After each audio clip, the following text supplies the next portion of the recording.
Dernière nouvelle de Manhattan.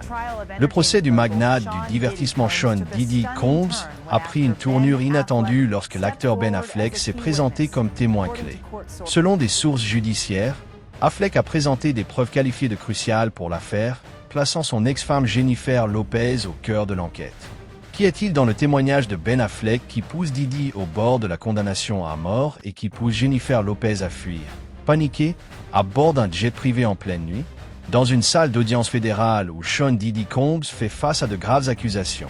Ben Affleck a fait une entrée inattendue, non pas en tant que célébrité, ni en tant qu'ex-mari, mais en tant que témoin, un homme armé d'un carnet caché, d'une vidéo enfouie et de preuves de l'existence d'un tunnel secret sous une villa de Bel-Air, un lieu où d'innombrables victimes auraient été amenées pour en ressortir changées à jamais, si tant est qu'elles en soient parties. Et puis, choc, le nom de Jennifer Lopez a fait surface dans ce carnet. Était-elle une victime ou quelqu'un qui savait tout et qui a choisi le silence? Ben n'a pas parlé, les larmes aux yeux. Il a parlé avec des preuves, et ces preuves ont suffi à faire claquer le poing sur la table de rage Diddy, tandis que Jennifer Lopez restait assise, la tête basse, sans voix.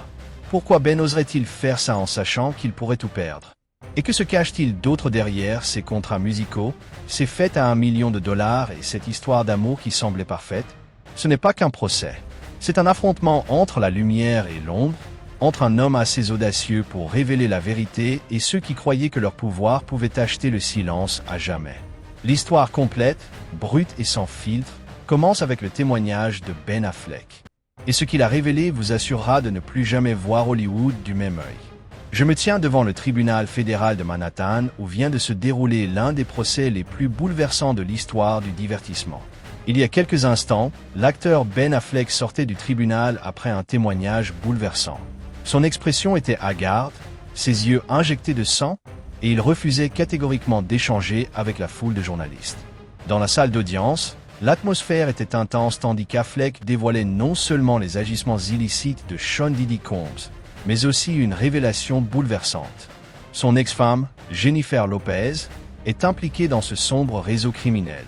Un matin, l'atmosphère d'un tribunal new-yorkais s'est emplie de la curiosité insatiable du public. Sean Diddy Combs, le magnat de la musique qui a autrefois régné sur le monde du spectacle, était accusé d'une litanie de chefs d'accusation graves, traite d'êtres humains, agression, extorsion et blanchiment d'argent. Le procès ne fut pas seulement un véritable esclandre médiatique, c'est aussi le théâtre où les secrets les plus sombres de l'élite commencèrent à être dévoilés. Mais personne n'aurait pu prédire que l'homme qui allait stupéfier le monde serait Ben Affleck, l'acteur oscarisé et ex-mari de Jennifer Lopez. Dans un moment qui laissa la salle d'audience sans voix, Ben monta à la barre, le regard résolu mais chargé d'angoisse. Il n'était pas là simplement pour accuser Diddy, il était là pour révéler une vérité bouleversante sur la femme qu'il aimait autrefois profondément, Jennifer Lopez. Pourquoi une star comme Ben Affleck risquerait-elle tout pour affronter les puissants de l'industrie du divertissement? Qu'est-ce qui l'a poussé à rompre le silence et à témoigner contre son ex-femme, la magnate de la musique? Diddy? S'agit-il d'une prise de position audacieuse en faveur de la justice ou du dernier geste désespéré d'un homme trahi et acculé? L'histoire remonte à 2021, lorsque Ben et Jennifer ont ravivé leur romance après près de 2 décennies de séparation. Le monde avait autrefois admiré le couple d'or de Ben Affleck, créé par Hollywood. Ben Affleck croyait connaître Jennifer Lopez par cœur. Chaque contact de sa main, chaque regard, chaque geste subtil, il pensait la comprendre, jusqu'au recoin caché du cœur de celle qui autrefois représentait tout pour lui. Mais à mesure que le glamour du tapis rouge s'estompait, des ombres se sont installées. Jennifer commençait à changer. Elle disparaissait tard dans la nuit, son téléphone vibrait au petit matin, l'écran clignotait brièvement avant qu'elle ne le mette en sourdine, comme pour cacher quelque chose. Ben essayait de chasser ses doutes, mais chaque fois qu'il l'interrogeait sur son passé avec Diddy, le regard de Jennifer devenait glacial, son sourire se crispant comme un mur s'élevant entre eux. « Ce n'est que du passé, Ben », disait-elle, mais sa voix tremblait comme si elle gardait un secret terrifiant. Une nuit, alors que Jennifer dormait profondément, Ben reçut un courriel anonyme. Le message était bref, mais tranchant comme une lame. Elle ne quitta jamais Diddy, vérifia son téléphone. Son cœur battait fort comme s'il se tenait au bord du gouffre. Les mains tremblantes, il attrapa le téléphone de Jennifer et le déverrouilla. Un message d'un numéro anonyme le fixa à 2 heures du matin, heure habituelle. Ne le dis pas à Affleck. La rage le submergea comme une traînée de poudre. Il composa le numéro. La voix douce et glaciale de Didi répondit. « Qu'est-ce que tu fous là-dedans, Ben? Fais attention à toi, sinon tu vas te mettre des ennuis. » L'appel se termina par un clic, aussi sec qu'un coup de semonce. Ben commença à remarquer les petits détails, le bruit des pas de Jennifer qui s'arrêtait dans le salon la nuit, comme si elle vérifiait quelque chose. Il entendit un léger clic sous le plancher, mais lorsqu'il insista, elle se contenta de rire et changea de sujet. La suspicion le rongeait, mais Ben s'accrochait à l'espoir que Jennifer n'était pas celle qu'il commençait à craindre. Une nuit, Ben traversa l'épais brouillard des environs de Los Angeles, le cœur lourd d'inquiétude. Il ignorait ce qu'il poursuivait, seulement que son instinct le poussait à avancer. Soudain, son rétroviseur s'illumina. Un énorme SUV noir apparut derrière lui, ses phares aveuglants comme les yeux d'un prédateur. Avant que Ben puisse réagir, le SUV percuta sa voiture. Le crissement du métal résonna, le verre se brisa en une pluie de fragments. La voiture de Ben fit un tête-à-queue brutal, s'écrasant sur le bas-côté, tandis que la fumée s'élevait autour de lui. Du sang coulait d'une entaille sur son front tandis qu'il serrait le volant, son cœur battant à tout rompre. À travers la brume, il vit le SUV s'immobiliser, ses vitres teintées s'assombrissant comme un sourire narquois.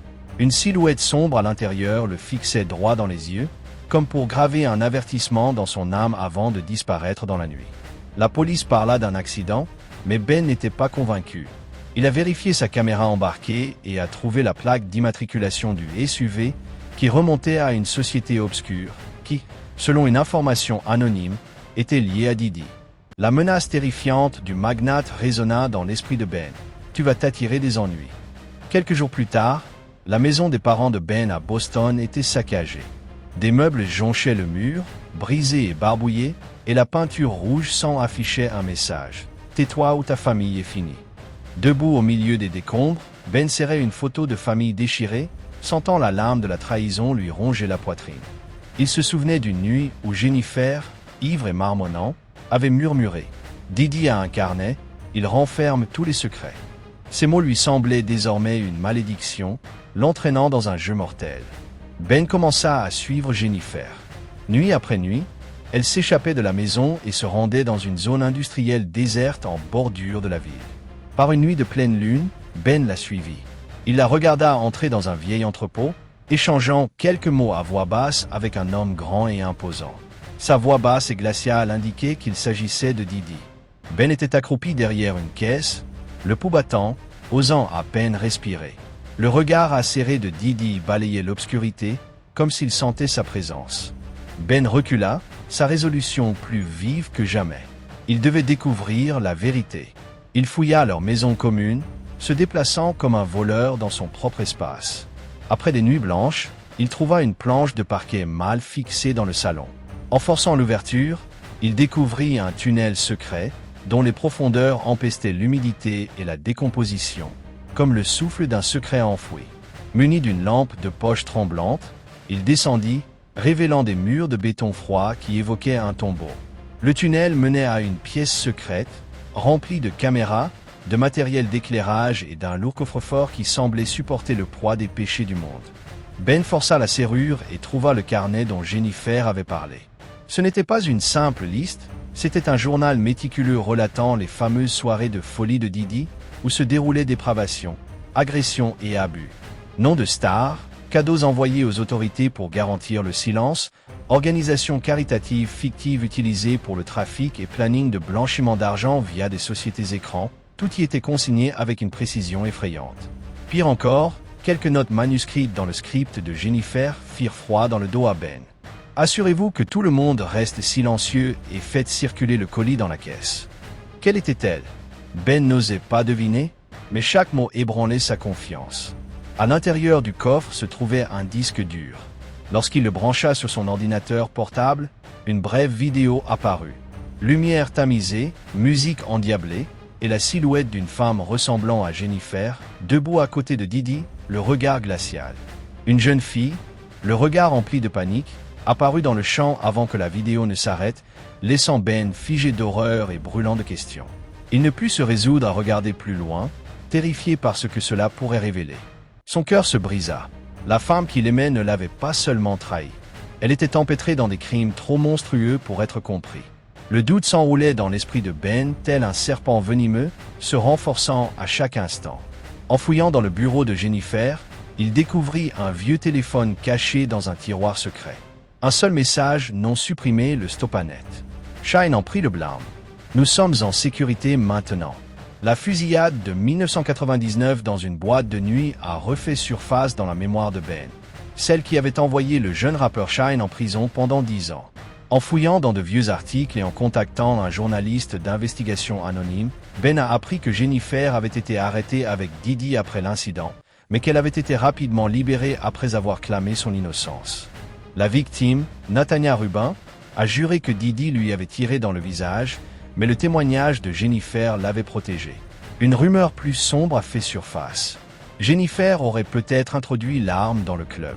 Ben serrait son téléphone comme s'il tenait une grenade. Ce qui le glaçait, c'était un certificat de mariage entre Jennifer et Diddy, daté de 1999. Cette union secrète n'était pas née de l'amour.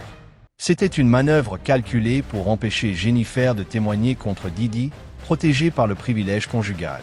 Pire encore, Ben découvrit des documents liant les armes trouvées dans le tunnel à son propre nom, un sinistre complot visant à le faire porter le chapeau. Malgré l'angoisse qui le déchirait, Ben prit le temps de se ressaisir. Il copia méticuleusement chaque preuve, le carnet, le disque dur, le téléphone, et les rangea en lieu sûr.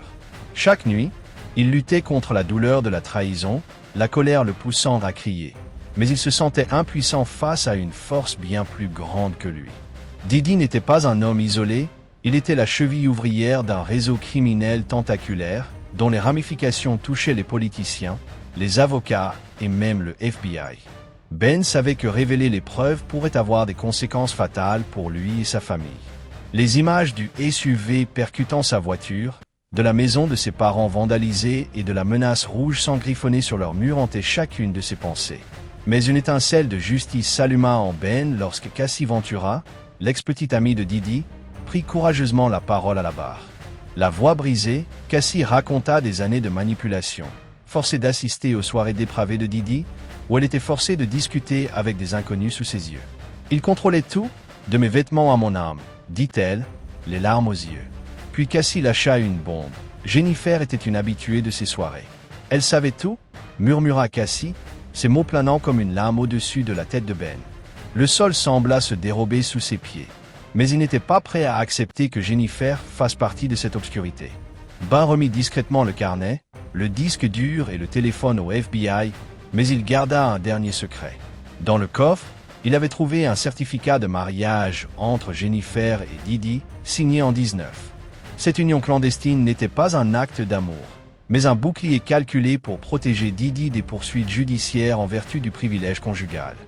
Ben serra le document, le cœur serré, mais il savait qu'il approchait de plus en plus de l'œil du cyclone. Dans la salle d'audience, Ben raconta son histoire d'une voix tremblante, mais immuable. Il a décrit le terrible accident de voiture, le tunnel secret et le carnet répertoriant les atrocités de Diddy. Il a révélé les SMS du téléphone prouvant que Jennifer avait introduit une arme dans l'incident de la boîte de nuit de 1999 et a imputé la responsabilité à Shine. Le certificat de mariage a été brandi comme un étendard de vérité, révélant la manœuvre juridique de Jennifer. « Je l'ai aimé autrefois », a déclaré Ben d'une voix tranchante comme une lame, tandis qu'il croisait le regard de Jennifer. Assise à la tribune, son visage était décoloré, mais elle a choisi de se ranger du côté du diable. Le témoignage de Ben a provoqué une onde de choc dans la salle d'audience. L'équipe juridique de Diddy a immédiatement contre-attaqué, se levant d'un bond et criant que les accusations de Ben étaient une histoire inventée par son ex-mari vengeur. Ils ont exigé que le juge rejette les preuves, qualifiant Ben de menteur et le dépeignant comme un homme rongé par une vengeance contre Jennifer. Mais le juge, s'appuyant sur la minutie et le poids indéniable des preuves de Ben, a ordonné au FBI de perquisitionner immédiatement sa demeure afin de vérifier le tunnel secret.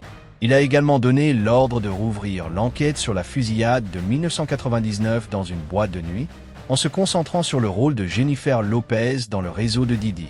Une assignation à comparaître urgente a été émise pour contraindre Jennifer à témoigner. Mais quelques heures plus tard, la nouvelle a fait l'effet d'une bombe. Jennifer Lopez avait disparu. Personne ne savait où elle se trouvait. Elle n'apparaissait à aucun événement public, ignorait les médias, et sa somptueuse propriété de Beverly Hills était vide, ses fenêtres couvertes de poussière. La rumeur courait qu'elle avait fui vers un pays sans traité d'extradition, emmenant des millions de personnes vivre cachées. Pendant ce temps, Didi restait assis dans le fauteuil de l'accusé, les yeux brillants comme ceux d'un prédateur, un sourire narquois aux lèvres comme s'il détenait un secret que le monde n'avait pas encore découvert. Le public s'est interrogé. Jennifer était-elle vraiment une victime ou une complice consentante? Et si Didi n'était qu'un rouage d'une machine criminelle plus vaste tirant les ficelles, pourquoi Ben Affleck, un homme autrefois réfractaire aux projecteurs, osait-il affronter une force aussi redoutable? La question la plus importante persistait comme un nuage d'orage. La justice existe-t-elle vraiment, ou le pouvoir et la richesse continueront-ils d'occulter la vérité?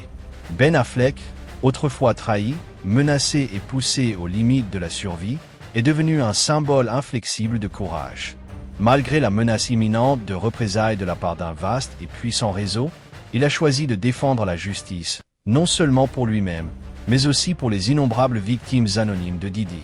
Shine, qui a perdu 10 ans de sa vie en prison, Cassie, victime d'abus dans l'ombre, et bien d'autres écrasés par le poids de la corruption. L'histoire de Ben nous rappelle avec force que même dans un monde gangrené par la tromperie et la domination, le courage et la vérité peuvent briller comme une flamme éternelle. Pourtant, une question lancinante demeure. La justice triomphera-t-elle vraiment? Où se cache Jennifer Lopez? Et quels autres secrets terrifiants attendent d'être découverts? Alors que la toile criminelle de Didi se défait, Ben sera-t-il confronté à de nouvelles menaces ou deviendra-t-il le héros qui lèvera le voile du pouvoir? Et surtout, allez-vous défendre la vérité ou laisser les mensonges continuer à manipuler le monde? Restez connectés, car cette histoire est loin d'être terminée. Une chose est sûre, le feu de la justice est allumé et il brûlera chaque secret, quelle que soit la puissance de ceux qui le cachent.